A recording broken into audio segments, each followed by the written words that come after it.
impulse. So let's start this. तो इसका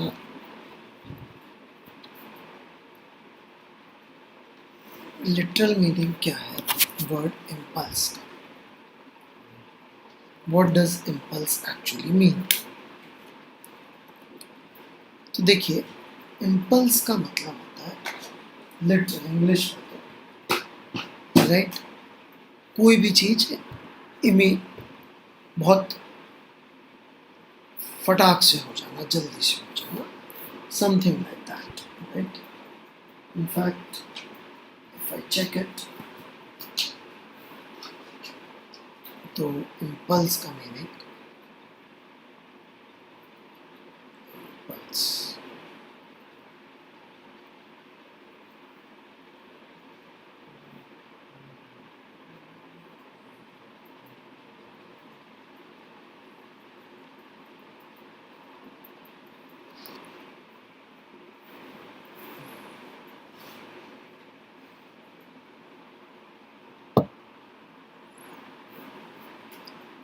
a sudden, strong and unreflective urge or desire to act. ठीक है, मतलब सडन कुछ हो जाए. तो ऐसी सिचुएशंस जब फिजिक्स में आती है तो उनको डील करने के लिए क्वांटिटी बनाई गई है जिसको हम लोग इम्पल्स कह देते हैं. ये क्वांटिटी इन सिचुएशंस को डील करने के लिए बनाई है का बिल्कुल मतलब ये नहीं है कि ये जो हम लिखेंगे वो उसी के लिए है, राइट. तो यदि इम्पल्स का साइन है जे, तो it is F D T integral for the duration for which we are writing impulse. ठीक है, जिस ड्यूरेशन के लिए हम लोग लिख रहे हैं, राइट, जितनी देर के लिए हम लिखना चाहते हैं कि फोर्स डेल्टा टी टाइम के लिए लगेगा, तो F dot F into D T, 0 से डेल्टा टी टाइम के लिए, दैट इज कॉल्ड इम्पल्स. ठीक है, टी टाइम का इम्पल्स क्या हो जाएगा? Integral of F D T from 0 to delta T. तो इसमें डेल्टा टी टाइम का इम्पल्स आपको मिल जाएगा. तो essentially what it means is कि यदि मैं force versus time graph plot करूं,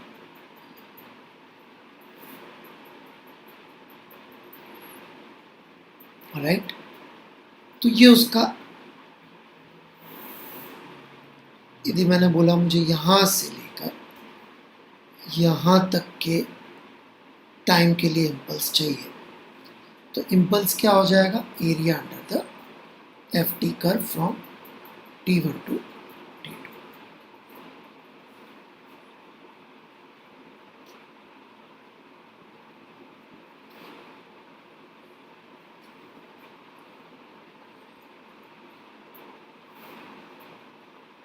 Right, from T1 to T2.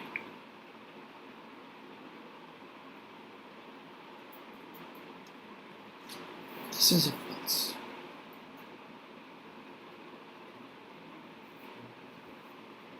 ना धीरे धीरे समझेंगे, यूज करना तो आ जाएगा समझ में, ऐसी कोई बड़ी चीज नहीं है, राइट. जैसे कि मान लीजिए मैंने गेंद को उछाला यू वेलोसिटी से ऊपर, राइट, गई और घूम के फिर वापस आ गई नीचे. कितना टाइम लगा इसको जाके आने में? यू बाय जी टाइम लगा. इतनी देर तक के लिए इस पर एक फोर्स लग रहा था. क्या फोर्स लग रहा था इसके ऊपर पूरे रास्ते के दौरान? mg फोर्स लग रहा था. तो कोई इस ग्रेविटी का इम्पल्स पूछ ले तो that would be equal to mg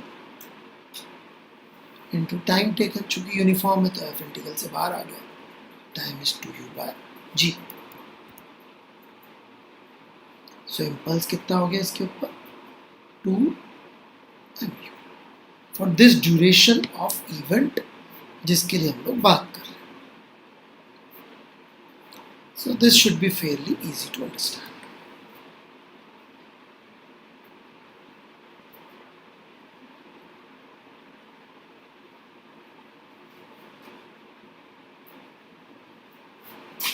Now, if we look at equation of momentum, तो F external is equal to dp system by dt होता है।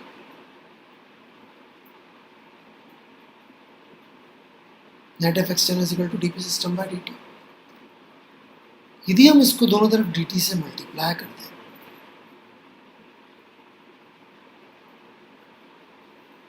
तो एक इक्वेशन इस तरह की बन जाएगी, और दोनों तरफ इंटीग्रेट कर दें तो ये बन जाएगा F external dt for the duration of the event, और ये dp का इंटीग्रल तो खैर क्लियर है, लेकिन एक चीज़ और लिखना चाहूँगा मैं यहाँ पे J एक्सटर्नल, इनफैक्ट थोड़ा सा ये बन जाएगा समेशन ऑफ J एक्सटर्नल, यहाँ से आप देख सकते हैं। So it should be equal to delta P of system.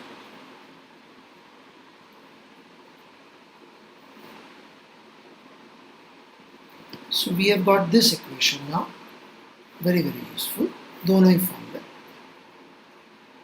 इस फॉर्म में भी बहुत यूजफुल है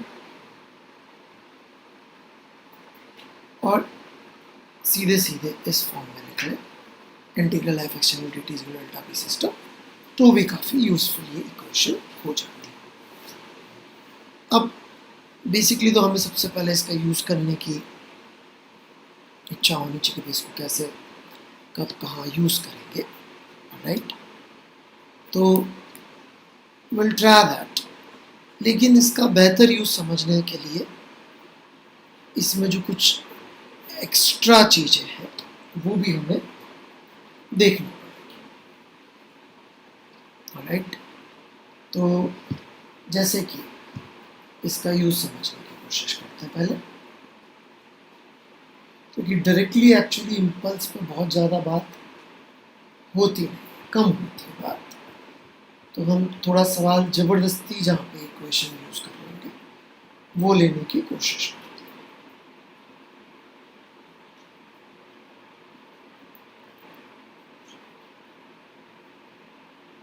जैसे कि HC वर्मा का वर्कड आउट एग्जाम्पल 10।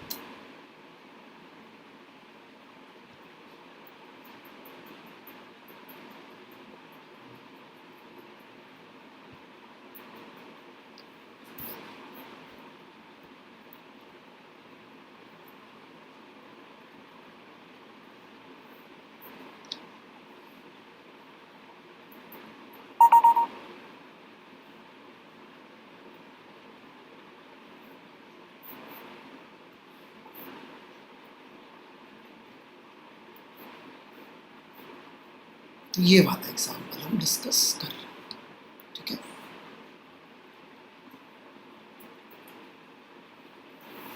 इसमें आप देखेंगे तो इन्होंने इम्पल्स का कोई यूज़ नहीं किया है, हम इसको थोड़ा ज़बरदस्ती इम्पल्स से सॉल्व करेंगे, ठीक है?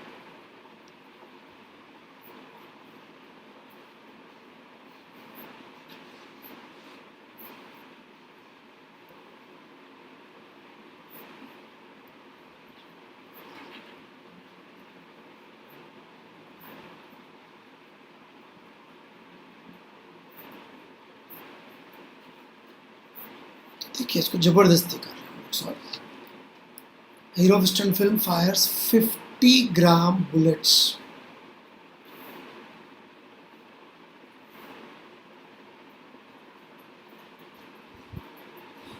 from machine gun, each at speed this 20 bullets in 4 seconds. What is the average force does he exert against the machine gun? तो यदि हम मशीन गन को अपना एक सिस्टम ले लें, ये हमारी मशीन गन, इसको एक सिस्टम ले लें विद बुलेट्स, राइट, और इस पे जो हीरो फोर्स लगा रहा है एक्सटर्नल,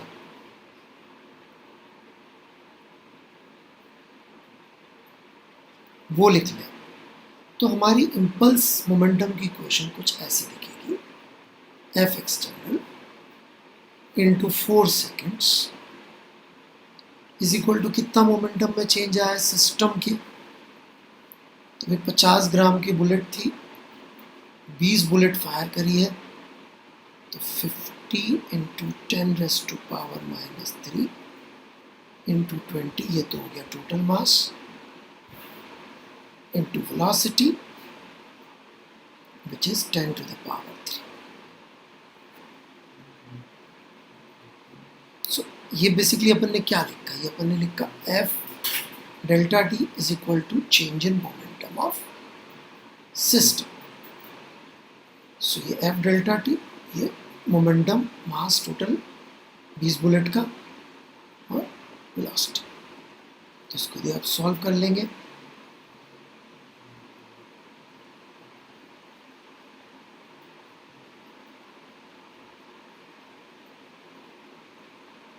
तो आपका आंसर 250 आ जाएगा, राइट। सो ये इम्पल्स का एक छोटा सा उदाहरण था, right. But try to understand कि जो हम ये पढ़ाई कर रहे हैं, ओके, ये इसलिए नहीं पढ़ रहे हम इम्पल्स कि हम चाहते हैं कि इसका बहुत यूज हो। मोमेंटम में हमारी कोशिश ये नहीं है कि हम लोग एक्सटर्नल फोर्स को यूज किया करें, हमारी कोशिश ये है कि उसके बिना काम चले। इसलिए मैं अब कुछ मिक्स्ड क्वेश्चंस लूँगा जहाँ पे हमें डिसीजन लेना पड़ेगा कि हम कैसे करें कि शायद ज़रूरत ही ना पड़े, राइट। क्योंकि आपने अभी तक जितने भी सवाल किए होंगे वहाँ पर आपने देखा होगा हमने वही सवाल लिए जो एक्सटर्नल फोर्स 0 था, राइट। तो will try to keep scenario still like that.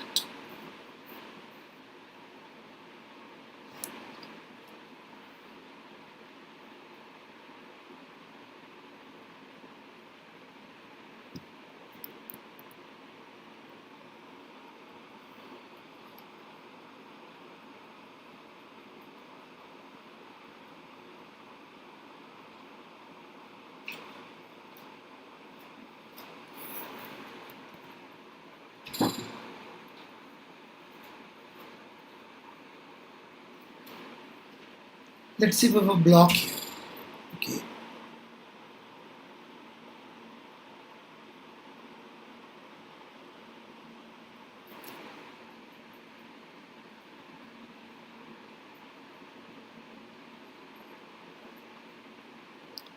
और ये हमने u वेलोसिटी से थीटा एंगल पे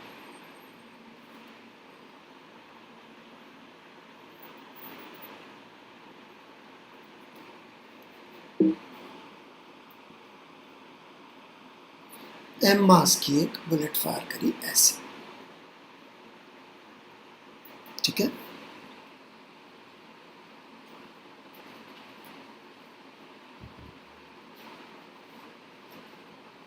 बी पार्ट सेम प्रॉब्लम,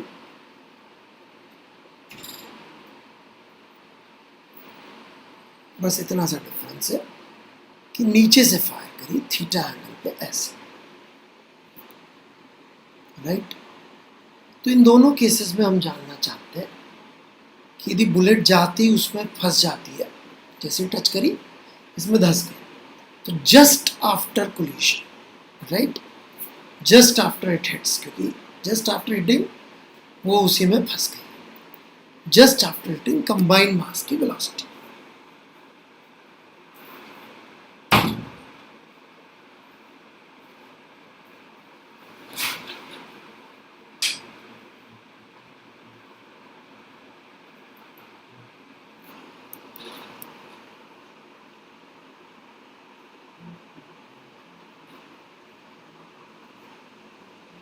आई होप आप जस्ट आफ्टर का मतलब समझते होंगे कि भाई बिल्कुल टाइम पास ही नहीं हुआ, इमीडिएटली आफ्टर टकराते ही उसमें धंस गई। ठीक है, तो ये सवाल है जो मैं चाहता हूँ आप लोग ट्राई करें।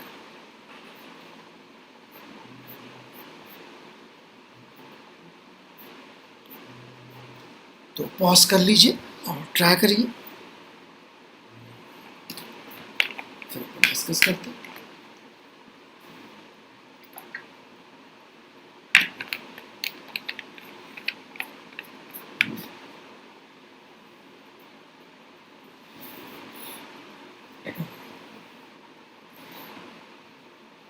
So let's see.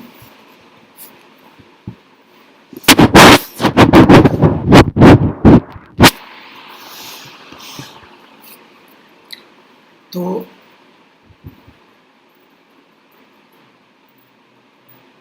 ये रस्सी है, फिजिक्स की रस्सी अनब्रेकेबल वाली होती है, वही रस्सी है। ओके,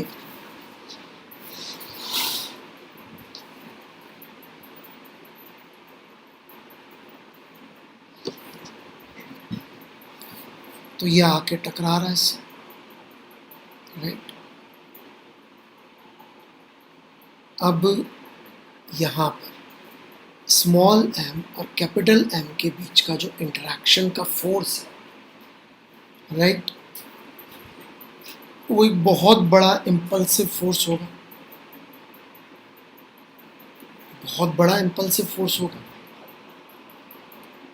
अब या तो हम उस इंटरेक्शन को, इन दोनों को अलग अलग रख के एक्सटर्नल रहने दें, परंतु ज़्यादा समझदारी का काम ये होगा कि हम सिस्टम चूज कर लें इन दोनों को ही। तो इन दोनों के बीच में जो फोर्स लगेगा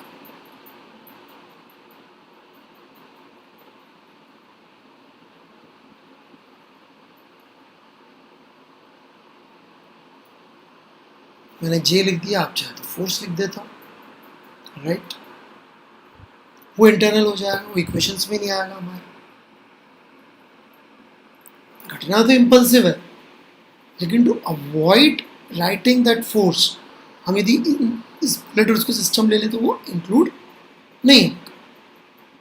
चलिए, दैट इज फर्स्ट थिंग। आगे बढ़ते हैं। सिस्टम क्लियर है, ऑलराइट। फिगर दोबारा बना लेते हैं।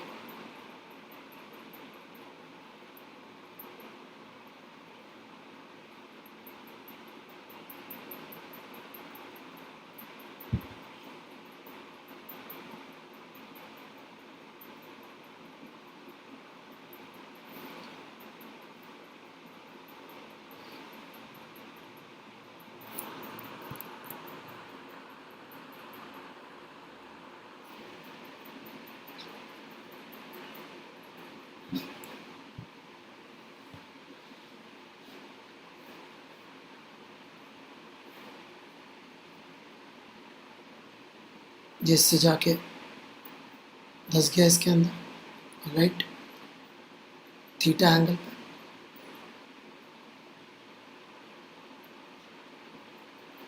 अब मैं यहाँ पे स्टेप बाय स्टेप चलता हूँ। सबसे पहले बात करते हैं एक्स डायरेक्शन की, हॉरिजॉन्टल डायरेक्शन की। क्या हॉरिजॉन्टल डायरेक्शन में कोई एक्सटर्नल फोर्स लग रहा है? नहीं लग रहा। There is no external force in horizontal direction for this system. तो हम एक्स डायरेक्शन मोमेंटम कंजर्व कर सकते हैं, बिल्कुल कर सकते हैं। सो एफ एक्स डायरेक्शन की बात करें तो एक्स डायरेक्शन में external force is 0, that means impulse is also 0, right? हालांकि हम impulse की बात कर रहे हैं, फिर भी लिख लें। x लिख दिया तो बेटर लगा। j external is also 0. So what is initial momentum? Initial momentum is mu cos theta. तो कंबाइंड मास का फाइनल मोमेंटम, दोनों साथ साथ ही चले, कंबाइंड हो गए, m plus M V X लिख देते और इक्वेट कर देते, तो वी एक्स का वैल्यू आ जाएगा mu cos theta upon m plus n। Perfect, सही। y डायरेक्शन में भी हम बात करें तो दो फोर्सेस लग रहे हैं।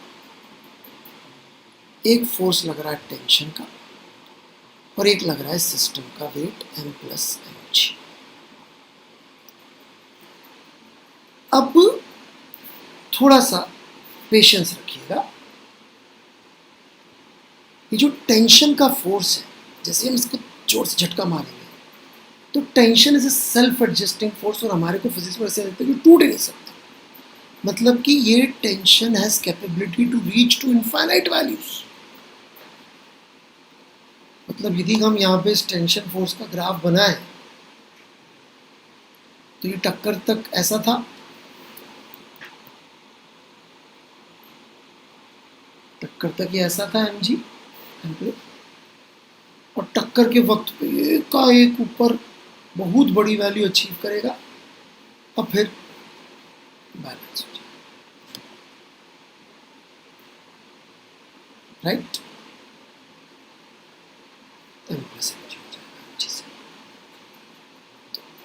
ये बहुत बड़ा फोर्स है। तो यदि हम थोड़ा सा सोचें इसके बारे में तो integral T D T for very very small duration of time where delta t is almost zero, but since tension is approaching infinite values, इसकी वैल्यू would be non-zero। मतलब J due to tension would be non-zero। ठीक है, इसको चलो थोड़ा सा सही sequence में करते हैं।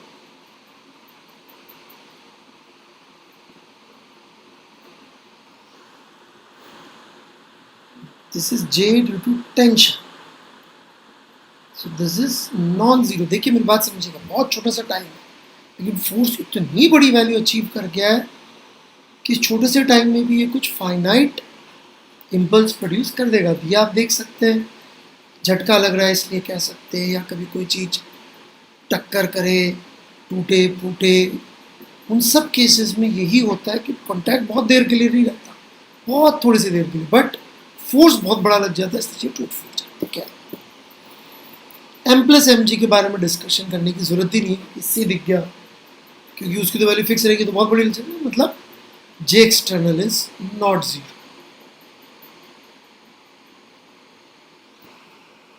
Not only that, once we know j external is not zero तो हम मोमेंटम y में कंजर्व कर नहीं सकते। और हमें वैसे भी पता था कि जब ये रस्सी से टकरा जाएगा तो only possibility that we have for this blocks motion, इसकी हॉरिजॉन्टली चल रहा होगा किसी वेलोसिटी से, और वो अपन पहले ही निकाल के बैठे, y में तो इसकी वेलोसिटी आ भी नहीं सकती, रस्सी अलाउ ही नहीं करेगी, so V Y will be zero.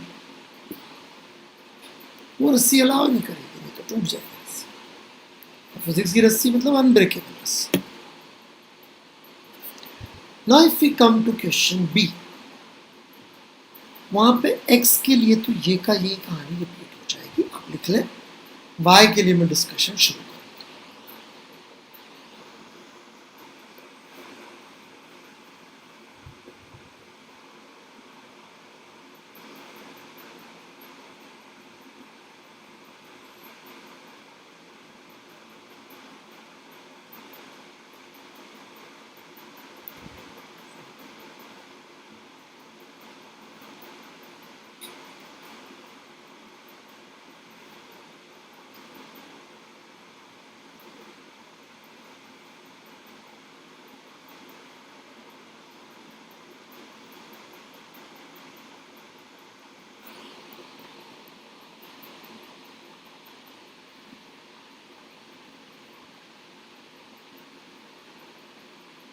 All right, now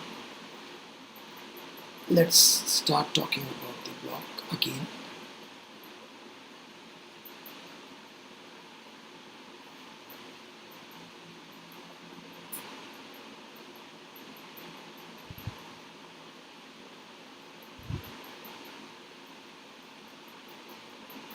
तो देखिए रस्सी स्लैक होना अलाउड है, इसलिए मैंने वी बना दिया, ठीक है।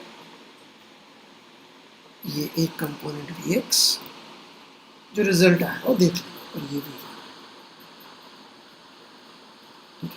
वी एक्स अपने पास पहले से है, लॉजिक बिल्कुल क्लियर। अब बात करते हैं वाई की।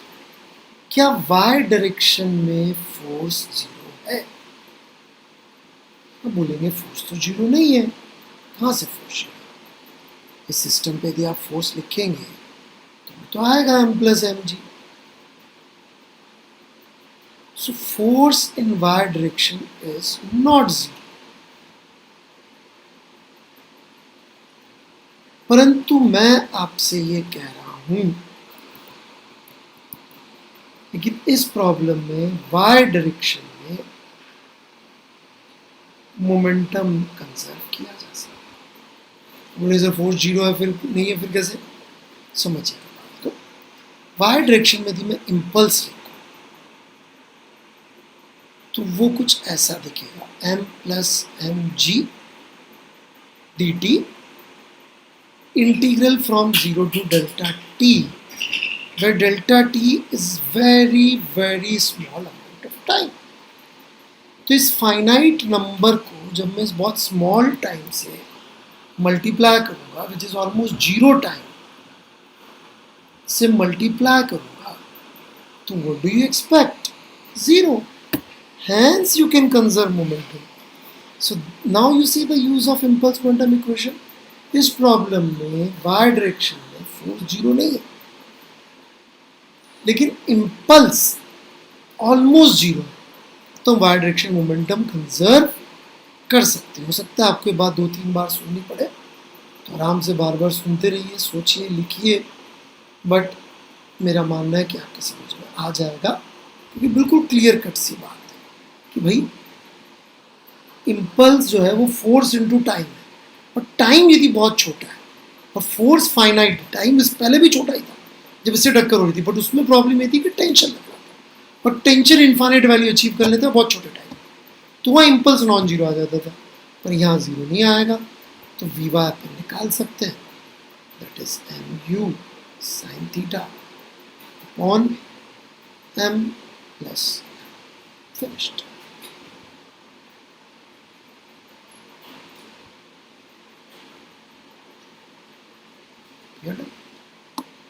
सो आई होप थोड़ा बहुत इम्पल्स समझ में आया होगा। फिर मैं एक दो सवाल और लेता हूँ उसके बाद।